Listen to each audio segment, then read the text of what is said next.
What's going on, everyone? Conversation with Coaches 10. You knew this was coming. Greg Panora is coming on here. We're going to have some fucking laughs, have a good time. He'll probably tell us some crazy, wacky-ass West Side stories because that's what he does best. And I have hilarious Greg Panora stories because I spent some time with Greg doing seminars on the road. And there he is. He just popped on, so he'll hit the ask to join live, and we'll get that through. You know, it takes like 3 to 5 seconds for it to come through. And then once we got him on there, if he figures out technology, because otherwise, if his girlfriend's not with him, we're all fucking screwed. Greg, hit the button that says ask to join live so we can get him on here, because you never know with Greg. He's a throwback in the best possible sense in simplicity. Simplicity does a lot of things, so simplicity will take you very far, and that's what we're going to talk about as far as his coaching aspect, because he doesn't require much or do much or worry anything. He's like, bro, you just click the join. There's a little button. Add people. I wonder if I can add you. Maybe we can figure this out. Yeah, I think I can. So big. Let's see if you come up. There you are. Invitations there. There's no ask to join. I just sent you one. There we go. You know what? So typical high Greg fashion. He's probably on some edibles or some shit or some weed right now. I just took some. I'm high. All right.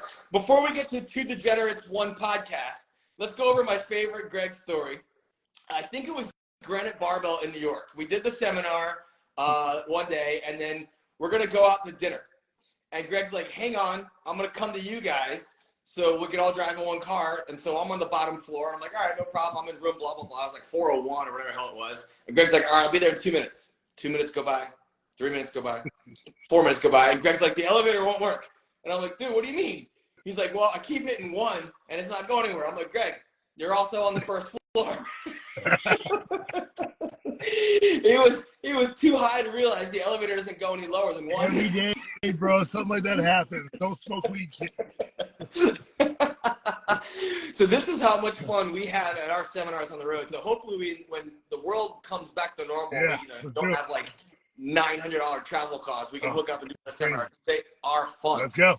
All right, so if you don't know Greg was a all-time world record holder in multiply lifting. I believe you had an all-time record squat and raw too, right? No, total and RPS. Total RPS, okay. Yeah. So Greg was like the best of both worlds, the best of multiply, the best of raw, coming up in the raw revolution. We'll go over that because he has a lot of great insight into the differences between gear mechanics and raw mechanics. And I talk about that a little bit more in depth, but he's like, dude, simplify, just stand up, sit down. There's one thing you will get from Greg, and it is the God's honest truth. There's no filter, there's no bullshit, and he's not going to drown you in science. He can be like, hey, I've been doing this for 20 years, and this is what works, so try it. So that shit. All right, so let's talk about that, because I just brought it up. You're bringing out a program for Multiply again right now, because your pedigree in yes, it's written, I just have to get it up, right? Yes. Yeah. I know that's coming out. I know that's something people, every time we have a seminar, there was like always like one guy in here who wanted Greg's advice. So you have to do it, yeah. Now, statistically, when I was talking to Dave Tate, there's literally 100 to 1 raw lifters to multiply. Oh, yeah. Insane. Absolutely. But it's still around, and so Greg will be able to help with that. But let's talk about that transition, especially because you coach almost exclusively for the right now, because that's what's out there. You only coach raw. Yeah, raw. Yep. You had this phenomenal story when you talk about wanting to get back into powerlifting when you realized your hand could work again. You told the deadlift story on the Table Talk podcast. Let's talk the squat story, because that's a little bit more fascinating to me. Yeah, so go ahead. So what happened was in 2009, or 2010, I had a stroke. And so I lost complete function on the right side. So my right hand did not work. So I decided after my hand came back, I was going to come back to powerlifting. These 3 fingers aren't perfect, but they're good enough. I hold the barbell pretty well. So I went into squat one day, and I made a choice. I said, I'm going to switch over to raw lifting. I made that choice. So I had a plan that day to go in. I think I was going to squat like 700 for like 8, 725 for 6, like 755 for 4. Let me preface this. Greg is used to having 1,042 pounds on his back. So in his mind, he could squat at least 700 raw. That's nothing. Yeah, you know what I mean? That's nothing. So I was like, no, I'll finish up. It was a nice single 800 pounds, no problem. And I went into that day to my wide ass, geared squat stance. Got nothing anywhere near depth. And as soon as I get in the hole, I would basically fall over. And I remember I was training with this kid who used to follow me around the gym. I was bench pressing, still bench pressing 500 pounds. So this kid would follow me around the gym. And so he's following me around. He goes, man, you suck at squatting. So, from being the best that was a 242, good lesson. yeah, from being the best 242 multiply squatter to having some kid in the gym be like, you don't know how to fucking squat. I don't know if you saw no that. idea what I was doing. I had no clue. So it took me really about 3 years before I got down to actually be able to squat raw. And my first comp I squatted 750 raw. So it wasn't a strength issue. It was a knowing how to move issue, a movement issue. It was so difficult to squat raw with that wide stance. Yes. And that's all I knew, you know? I don't know if you saw this recently, but it was fantastic. And it just shows you how much this generation doesn't understand what's going on here. Stan Efferding posted something very similar because somebody commented on his bench video. Now, mind you, Stan's in his 50s and he's still repping like 400 reps. And when he broke his all-time world record, he benched, I think, like 540, something like that. Like a significant bench. Some kid comments, hey, Stan, you don't know how to use leg drive. You should watch Australian strength coaches' videos. It's like, really, dude? Do you have any idea who this person is? It's insane. I argue with people every day, man. I put 30 years in this fucking sport, and I'm arguing with people who have never done the contest about how to powerlift. Yeah. You know? Yeah, 30 years, multiply, raw, all-time totals in both areas, best of the best, and some of the most competitive mindset people out there. Like you said, you drive your clients to compete against each other because when you came into the sport, that's what it was. It was a competition. That's right. For some people now it's a little different. It's bettering yourself, empowerment, or social activity, and that's fine. But if you want to, your guys like, fuck you. If you want to work with Greg, you want to be number one. Yes. I want to make competitors. And if you don't want to be a competitor, totally cool. Don't join my team. There's a million other ways to do this. You don't got to join my team. Yeah. You know? I love that because you're true to yourself. You're true to your roots. Yeah, I'm what I know. You know what I mean? I don't want.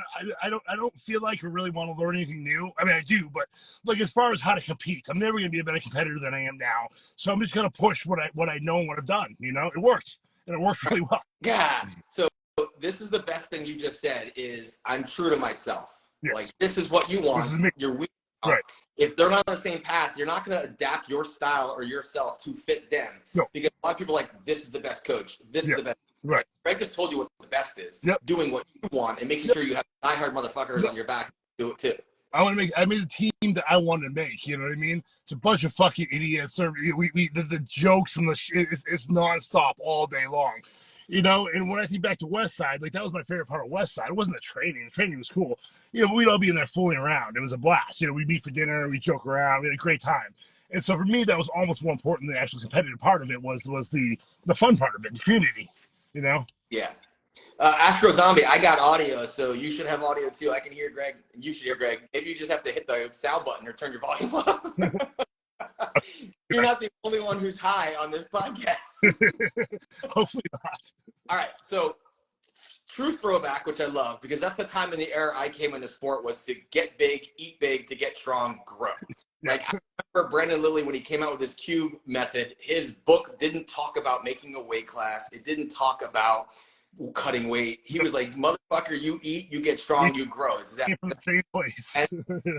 Yeah, just like you come from that, like you have this expectation that if people are joining your team, right? You do one to many. It's on Train Heroic. You can find Greg's program on Train Heroic. It's the same program pretty much for everyone. When it gets time to peak, he gives people individual things, or there's a peaking program they go towards, which we'll get to.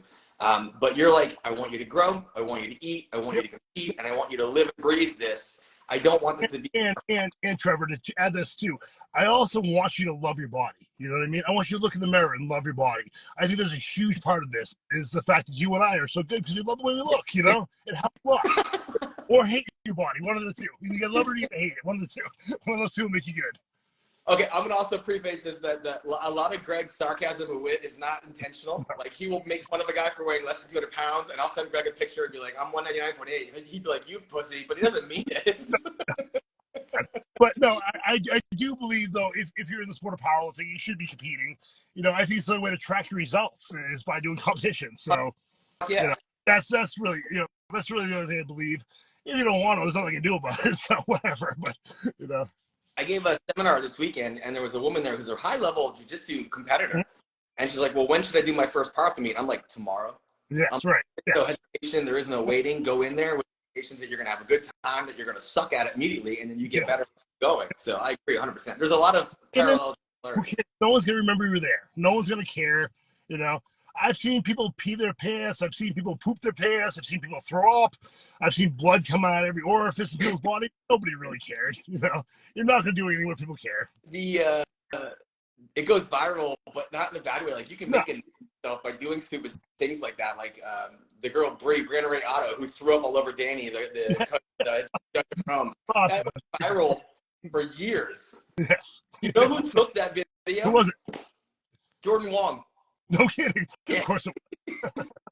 Jordan Wong was the one who recorded that video. Of course it was. It went to like Nickelodeon. It went to like ESPN. Yes. Everywhere. Everywhere. Yes. Yeah. Oh man. So you used to live in Wong's area down in South. Yeah. We lived down the street from each other. Yep.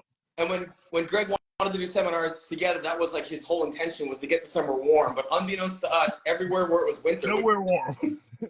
Not a single warm place. All right, another fun Greg story.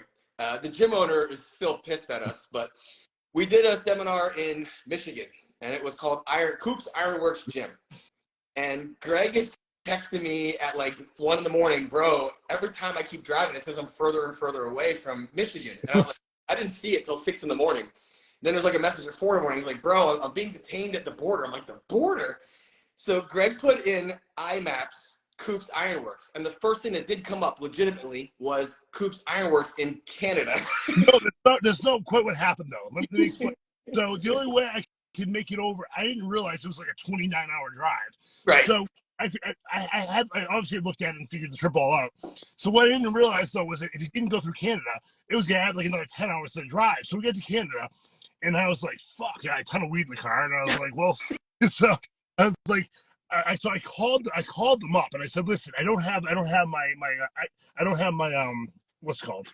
Passport. I don't have a passport. I have a license, obviously. I'm going on a work trip." And the woman was like, "Oh yeah, of course you can come through." So I was like, "Okay." So I drove up to the thing, and they're like, "Let me see your license." So I gave it to them. And like, "Okay, well, you're all set." I'm like, "That was it." I'm like, "Yeah, you just have to go over there and do a quick talk with security to let you go through." And so I'm like, "Cool." So I go over. I sit there for like an hour and a half waiting for the security to come over. And finally they come over. They pull me out of the car, and the guy's reading off, or the woman's reading off my arrests. Like when I got arrested a lot when I was a kid. So she's like, assault, burglary. And I'm like, oh, fuck. I'm like, it was 1997 for fuck's sake. You know, like, come on. And she's like, "I'm sorry, we can't let you through." And I'm like, fuck. So I had to turn around. And then I was stuck in Niagara Falls. My car get shut off because I was traveling and didn't tell them. It was a weekend. I was a mess. That was the worst trip ever. That was the worst. The gym owner was like so mad. I mean, I put it on the seminar. No one complained. Everybody in the seminar loved it, except for the owner of the gym. He was so mad. I'm like, bro, I should not have fun. Yeah. You know?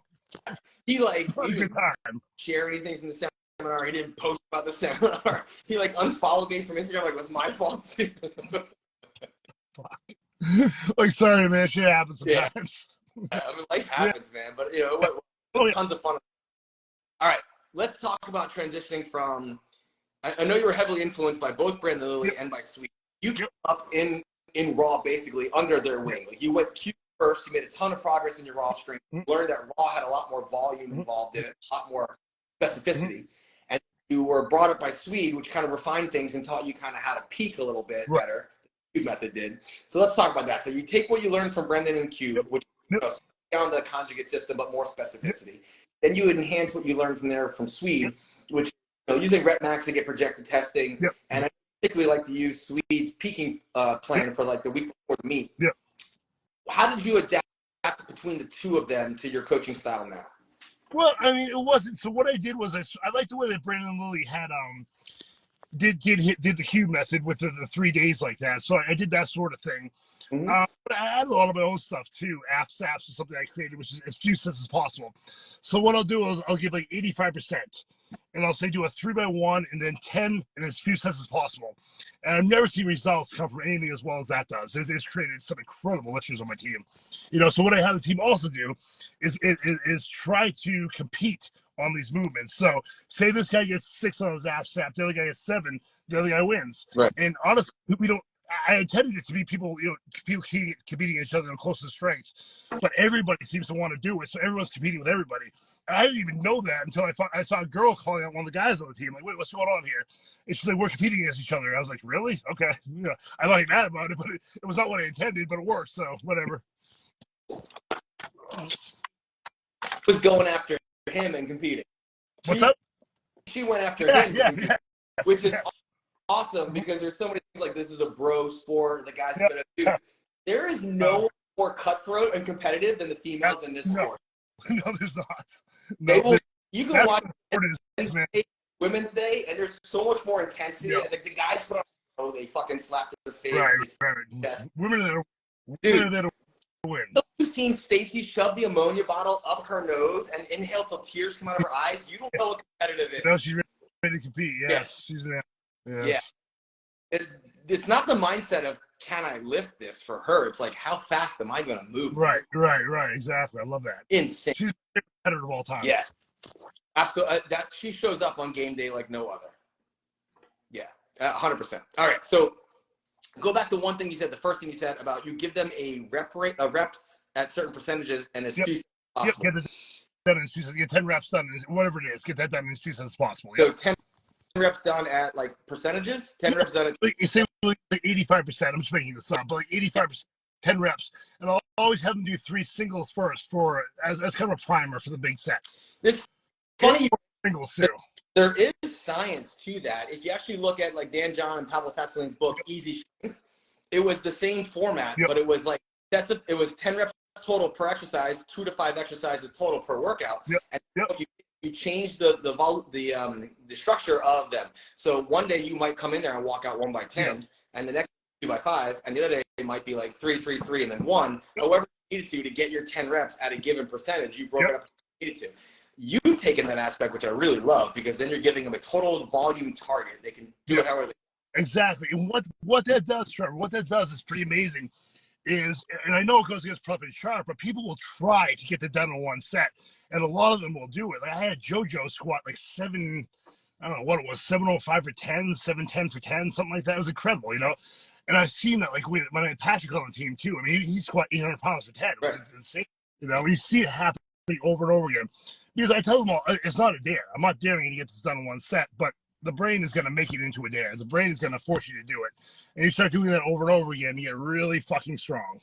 Not only do you get strong, but you also start getting target maxes. Yeah. So you calculate, you start saying, okay, if I can get 85% done in 2 sets of 5, this is what max is going to be. And then you start getting really excited about training.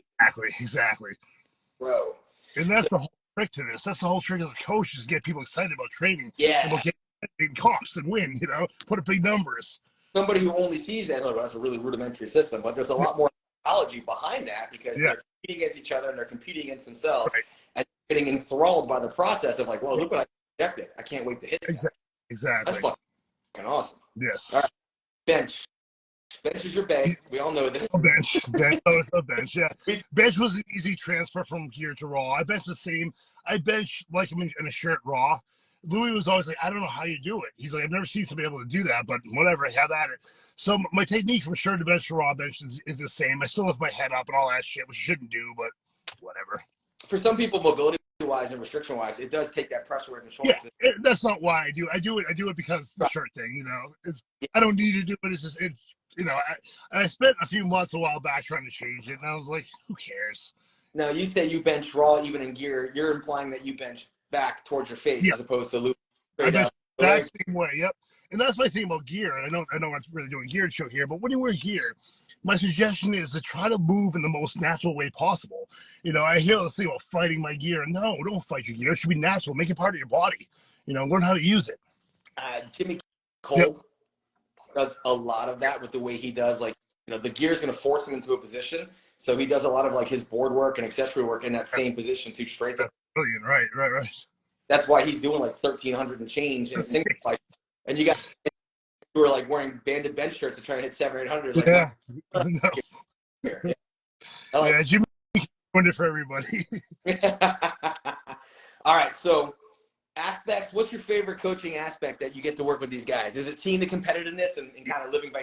Is that was something that you did in your? Yeah, it also too, these people have become my friends. You know, I met a lot of cool friends I would never met otherwise. Traveled the country, but yeah, the competing. You know, watching my team do well, watching them succeed. My favorite thing is when I have a guy on the team for like 5 years. You know, watching him go from, you know, relatively beginner level lifter into a good lifter, like JoJo on my team. We started him out with like a 695 squat, 700-pound squat. I think it was less than 700. And his last meet he squatted 953. You know, so 250 pounds, like 2 or 3 years. And what was amazing about that too, and what was so fun about to watch was I honestly didn't think he was gonna be that good. Like normally I can recognize talent. I know immediately who's gonna be good and who's not. And he's somebody I thought would be good, but I didn't think he'd be that good. Now it's like, what can you do? How good are you? So I can understand why you didn't think he's going to be that good, because he's kind of a goofy motherfucker. Yes, he is. But I love him. JoJo, I love you, man. He writes about like ducks or something like that, right? That's real Patrick. You're thinking of Patrick. Patrick, okay. Patrick's the weirdo. I know. Patrick's on was good. Patrick always was good. But I remember guys like, and some of them are really good sports. Like when I put Dakota Gagel in like a frog stretch and started making prison jokes, he turned so red. See, what happened though after that seminar where I was making fun of him was he totaled 2040. It worked, you know. Depth, right? He had depth issues. I'm like, you have no internal rotation, and we got him to open his adductors and internal rotation. He figured it out. More of a mobility fix, and all of a sudden his total went well over 2K. Sometimes they don't need to get stronger; they just need to move better, and that's a huge thing, right? Exactly. So he felt so much more confidence in the bar, and you know, you've got a bunch of guys on your team that are like that are just super jacked and strong, and don't have to understand the science to understand, because they understand the competitive mindset and they're against each other. But in the same vein, it's not like fist fights like your West Side days. No. It's a lot more calm down for those days. Yeah, that shit doesn't fly anymore. So I talk about that a lot, because you just mentioned something unique that I've talked about in different seminars, and you've talked about it. You have guys on your team for 5-6 years. Mm-hmm. And you talked often that your time at Westside, there were so many guys who would come and go because they couldn't handle the room, they couldn't handle the environment. Right. You said the average person lasts there maybe 14 months if they're good, and 7 or 8. It's probably 5 or 6, honestly. Yeah. You know, people, honestly, I saw very few people last a full year there. So that's a lot about the environment in your group and how they're competitive and trash talking each other, but in a friendly way. But again, I don't come down on them as hard as Louis would for us. Obviously, it's a much different environment, you know. But I try to keep it fun. You know what I mean? I think powerlifting should be fun, you know, for most people. Yeah. You know. Yeah, absolutely. That's great, because you know you're big on creating that sense of culture, strength culture. Yeah, culture. That's what it's about, the culture. Yes, it is. It is, and that's what I fell in love with in the sport. It wasn't the sport of powerlifting. I don't give, you know, it was the culture of it. It was West Side, the culture, and what that meant. And so that's what I tried to bring online. It's much harder to do online. Actually, probably easier online, honestly. But it's worked really well. And again, it's not like West Side. We're not fighting each other. There's occasionally there's fights on there, but obviously no one's fist fighting because they're in different states. So it works. Peace. You wouldn't want to fight these guys in Greg's crew. Like, you know, I met a lot of them. They look like extras in a prison movie. I told some guy last night. Some guy put so when people are doing the hypertrophy program, I said don't send me pictures of you lifting weights. Send me pictures of your body. I don't care about your fucking bench presses. Send me your body. So this guy put one up, and he looked fucking jacked as shit. He's a guy from Mass. And so I said to him, I was like, you look like you did prison time and didn't hate it. You look like you did prison time, kind of liked it. Okay, so that's cool. So you have more than one program on there, or you have period? So I have a hypertrophy program, my program, a bench program. Actually, I think I have like 3 bench programs now. I did one with Swede, so that's on there too. And then the multiply one's coming out. Oh, and then I have a program for CrossFitters too on there, because I work in a CrossFit. Yeah. So I've been in a CrossFit for about 3 times as long as I was at Westside, honestly. That's cool. So a CrossFitter reached out to me who wanted to still CrossFit and do her first meet. I should probably send her your way to your trainer heroic. I'll tell her that there's an option in there, which is great, because I don't want to do that. Yeah. All right, so let's talk about this. So you have a hypertrophy program. What's the difference between your Team Panora powerlifting program and the Team Panora hypertrophy program? So it's a standard bodybuilding style program. one of the big things I realized is that when a lot of people were coming on my team, they were undersized. So I threw together a kind of a basic bodybuilding program using the power lifts, and with the lighter weight and higher volume. It's really simplistic. It's as simple as it comes. We also have a dietitian, nutritionist on my team that works with the guys with diet and stuff like that too. So, for most lifters, like one of the big things is you're gonna have to add size. You have to add muscle. As much as you don't want to, as hard as it is, that's what it'll make you do if you join my team. If you look undersized to me, I do the 75% rule. If you don't look as 75% as good as the world champion in your weight class, you're doing the hypertrophy program. And I like people to decide it for themselves. I like it. I say, do you look as good as 75% as good as John Hack? If not, you're doing the program. It works. You're not carrying 75% of the muscle mass. Part number one, you're going on that. Exactly. I said it as a joke the first time. Then it actually started working. Someone was like, "Oh man, I'm not there. I got to do it." And then a bunch of people started doing it. And I was like, "It's kind of working." So that's the new rule. You're not wrong. So if you look at the top lifters per weight class now, most of them are maximizing the muscle mass for their weight class. You're seeing a little less of people who are doing like the 20. You still have it at the top level, the 20 pound. But you're seeing people who are doing more like 11, 12 pound cuts or 8 pound cuts on the female side, who are very muscular for their weight class. Versus number 5 or the number 15 and the number 50. Right.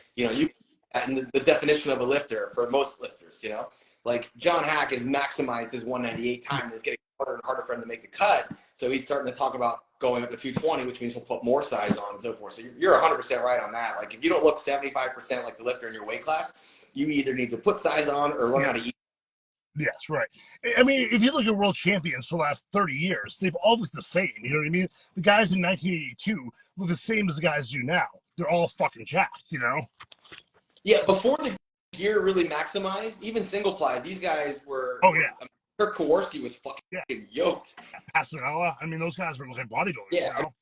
I mean, Ed Cohn was pretty yoked for his time. Yeah. As was incredibly yoked. Yes, exactly. There's a Texan dude, I'm missing his name right now, like old school pictures, super burly, like chest hair, mustache. Oh, he's like the most he's got a brother.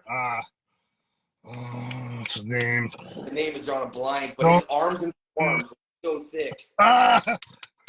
His brother was in the World's Strongest Man. Long hair. His brother had like long blonde hair. Yeah. He worked on trains. Yeah, he was huge. Someone grown up here. Someone knows. Worked on trains. Josh Bryant uses his photo like 3 times. He's like my favorite lifter all the time. I don't know why I can't think of his name. Your hypertrophy program, is that like a stock set program for a certain amount of time, or is that something also program? Maybe 6 weeks. Some people run a few of them back, like run it back to back or something like that. I've had quite a few people do that and put a lot of eyes on it. So it's worked out really well. I want to go back to that because I want to recall back to what Greg said. Is it's a 6-week commitment to hypertrophy, and Greg, don't send me your lifts. And this is in your Facebook group, right? They're interacting in your Facebook group. He's like, send me your body, which is the most bare thing he's ever said to any other male. But at the same time, he's like, hey, I'm going to expect you to show me a size increase at the end of the 6 weeks. Show me, expectation. You got it? Yeah. My phone's dying, man. You're going to grow in 6 weeks, and that's what I want to see. So you set the expectation, they deliver the goal. Here it is. Yeah. Exactly. And we're also going to talk about habits and eating and stuff like that too, and sleeping. In order to be a good powerlifter, there's so much more to it than going to the gym. And for most people, it's going to be a lot of eating and a lot of sleeping are important too. The best piece of advice I tell people I've ever given on powerlifting was learn how to be bored. Because when I was in my 20s, I could not be bored. I had to be doing something always, Every night I had to go out, and Louis would get so mad at me. And I was like, Louis, what do you want me to do? He's like, learn how to be fucking bored. And I was like, huh, okay, I can do that. You have a straight focus, and that's a commitment that if you want to be the best in the world or you want to be you're going to have to let go of some other shit and activity. Exactly. Less Netflix, more food prep. That's just how. Exactly. And you can do both at the same time, Marijuana comes into play. Marijuana makes it way easier to do all this stuff. Slows you down. Yeah. All right, now your Team Panora powerlifting, do you update that weekly? Do you update that monthly? How do you program that out? I think we do. I honestly don't do it, but I think we do it weekly. My best friend Mark does it. He's a lifter on my team, a great lifter on my team, but he does all the work for me. I don't know. I've got the app, bro. I don't have a login for the app. I've never seen the app. Oh, it's a pain. Sorry, guys, at Train Heroic. I have it for the Cultivating Strength program, which I update weekly, and it is kind of a pain in the ass. It takes me 4 times as long to write that program every week than it does to write each athlete's program I do just by typing it out. My buddy does all the work for me. It's phenomenal delivery to the athlete when they're using it because it measures their total volume, it measures their rep maxes, it measures everything. Yeah, it's crazy. It's a great program. Yeah. It is a great program. Every Sunday it's posted. So this person's saying that. So there's one of my lifters, Darianne, saying it's every Sunday it's posted. So yeah, every week it's posted. I should know that. All right, I want to talk about something that is a huge fucking myth, okay? And I've heard you talk about this personally a lot, and that everyone talks about Westside being a program. Yes. And you're like, you don't understand Westside till you're at Westside. You have talked about it many times that when you were the king of the group, like there was a morning crew, afternoon crew, night crew, whatever, or time, when you were the strongest one, you determined what the crew did that day. Now, mine was still the outline of maximum effort, dynamic effort, and rep method for accessories, but you determined the movement for the day based on being the top dog of the group. So one, you preferred to be the top dog, and right. 2, Louis didn't come down from the heavens and give you your exercise selection program. Louis was never in the same room as us. Louis was always in the room. You know what I mean? So, we talked about it on Dave Tate's podcast last week. yes. They walk in there and Louis got like a whiteboard out with a workout on there. No, it wasn't like that at all. It was basically a group of guys would walk in, we joke around for a little while. We see it was on the rack, or see it was on the monolith. Well, the safety bar is the monolith. Let's just use that. Let's throw blue bands on it, and that's what we do. There was no more thought behind it than that. Let's throw blue bands on it, or chains on it, whatever someone threw out there. We do that, because it would work. We compete and see who the most weight was. That is the most simplistic thing that needs to grasp. Yeah. That it is your periodization model. It is not your formula. It is the intention you put into the movement, because you guys were all to be the top motherfucker. Yeah. So no matter what the movement is, you had to win, or somebody else was coming in that next week. Here's what we're doing. Yep. So it was good to be king, but you had to defend your crown weekly. Daily. So that's the most simplistic thing that people don't understand. They keep looking for this ultra periodized, super Russian, concurrent method model movement. It's like, just fucking lift. I had no idea what was going on, and I was deciding the movement, man. You know what I mean? Like, I had no idea, and that's why I waited so long. Coach Multiply is I didn't really know what I was doing. I didn't really think much about other people besides myself, and I know it sounds shitty, but to be that good, I mean, I was completely focused on myself and what's happening to me. And 2, when I put Multiply gear on, I was good at it. I totaled like 22 something the first time I wore Multiply gear. I bought it at the contest. They were selling it in the back of the contest. And so I went over and bought a squat suit and bench shirt, and I totaled like 22 something. So I was good at it. It felt so good. It feels so good. I love gear. I love gear lifting, and if it comes back, I'm going right over there. If it comes back, I'm going over there. I'm going right there. You finally come back to Florida. I'll come back to Florida, yeah. Special guest lifter, Greg Panora. 75 years old. Great. Okay, so I love the simplicity. Let's talk about how you then turn around and peak, because you use a very specific peak. How long does that last, and what is the last week, not the deload week before the meet, because I know you like them to take entirely off.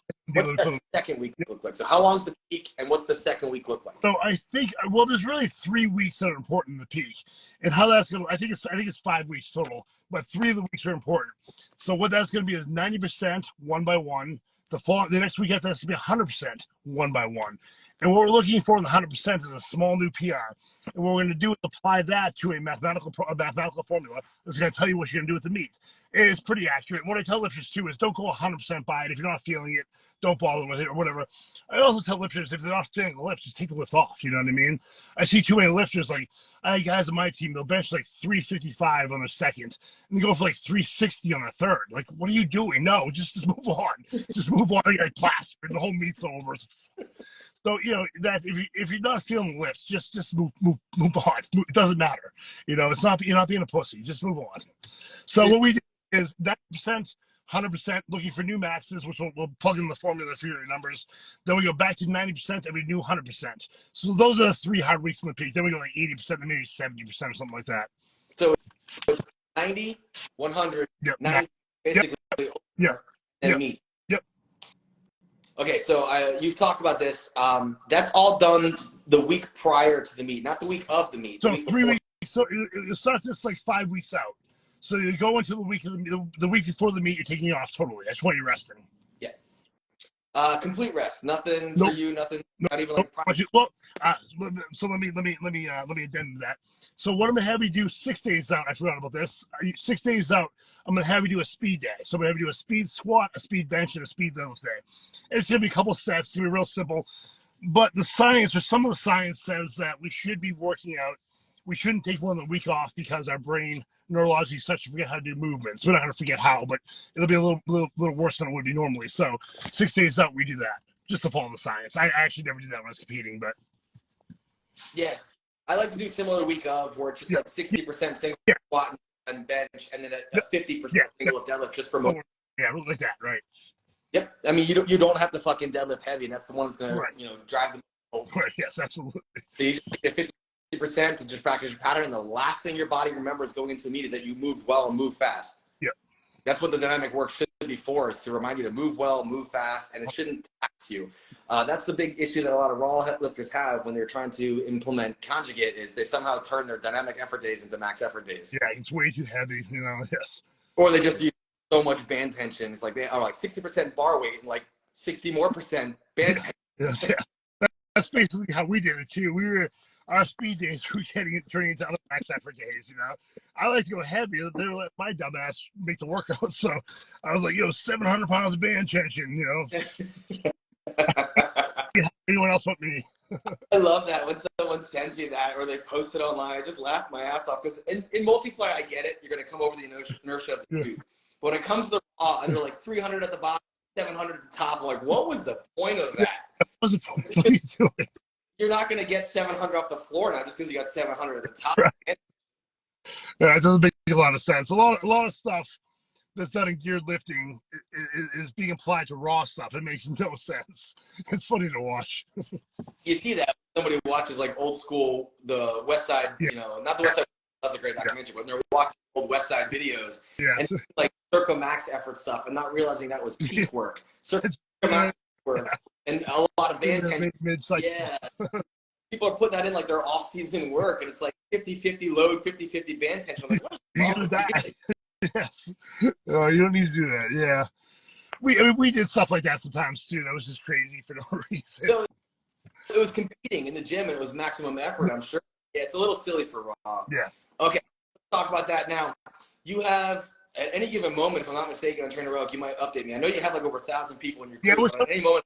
Around there still, in that range. On Trainer Rogue, I think you have like, in your main program, there's like 280, 300 something people in the Panora program. We have 600 in the main group. 600 main. Jeez, dude. That is awesome. That shows you how great the fundamentals really are, where you have 600 people who've bought into the same system, the same mindset, the same avenue. Because there's so many coaches online now, they're like, where's my next client going to come from? And Greg's like, hey, I'm just going to fucking spit truth at you every single day on Instagram. I don't care. No. Yes. Buddy. It's working well. People do want to be held accountable. People do want you to yell at them. Like, I sometimes I'll come down on somebody and feel like I was a complete asshole, and I'm like, oh man. They're like, thank you so much for that. I needed that. People do want to be accountable. People do want to be held accountable for the lifts. You played football in high school, right? What's up? You played football in high school, correct? Yeah. And so you're not doing anything different than your high school football coach would do to way nicer, trust me. Yeah. The 1990s football was in high school.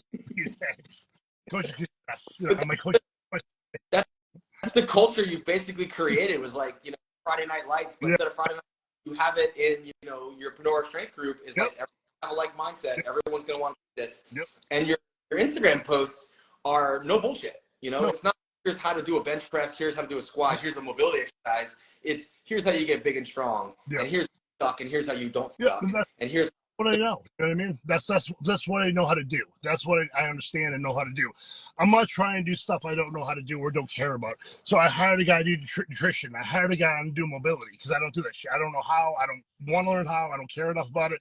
But I can hire somebody to do that for me. So I have a PhD doing, our mobility stuff for us. So, there's a lot of stuff I don't know and really don't care to know, but we get it done.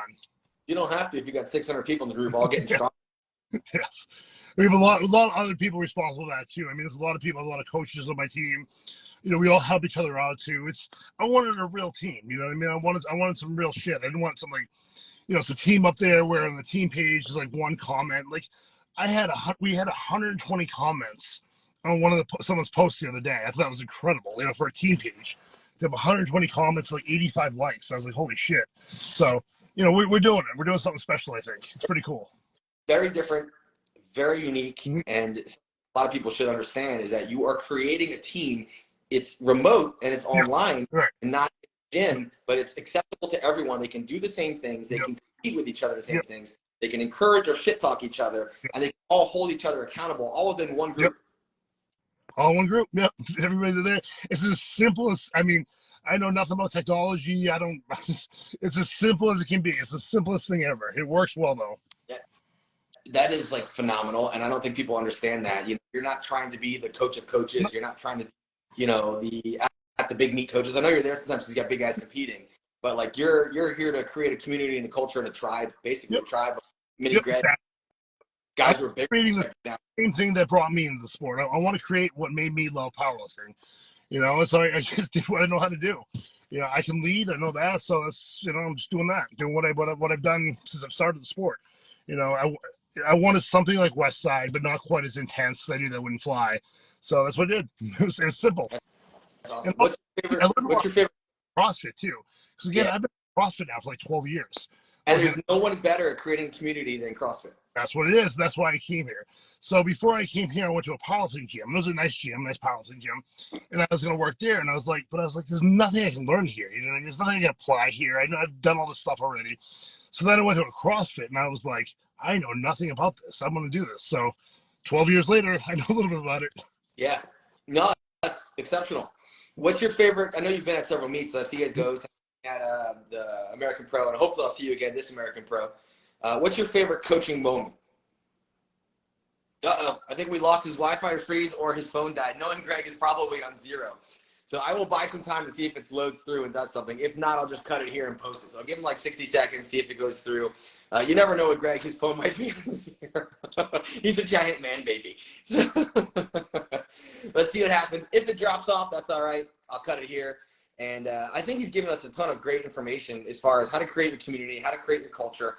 I don't want to say singling people out. Yeah, he did drop off. He's not singling people out, but he's singling people in. He's creating that environment where the same like-minded people are joining him. He's in the car at Dunkin' Donuts. Yes, 100% he's in the car at Dunkin' Donuts. And he's probably like not even ordering off the menu. He's just describing things to the person. I want that thing that looks like this because that's great. But there's a tremendous amount there of people who can value that information of it's okay to say no to people who don't belong in your group. It's okay to say no to people who don't belong in your tribe because it's going to make you miserable to coach. He's filled with joy. He loves what he does. And, he's enjoying it and he's growing from it. And his group has grown to 600 in just one of his groups alone. It doesn't count the Hypertrophy program or the bench programs or the peaking program. It is at the dispensary 100%. And he's grown that to such a large scale, and he's brought other people into his community, like the nutritionist, like the mobility person, to help him in areas that he doesn't necessarily know. He's referred out and created a bigger culture. So I'll stop it there, and then I'll post this, and I'll send this to Greg. He can post it to his, send the link to you guys for YouTube as well. But phenomenal conversation. He's always a wealth of knowledge. Make sure you're following him because it's so different. And you can find him at Big Papi Panora on Instagram. And his group page is on Train Heroic. So you just go to Train Heroic and you can find his group page. All right, guys.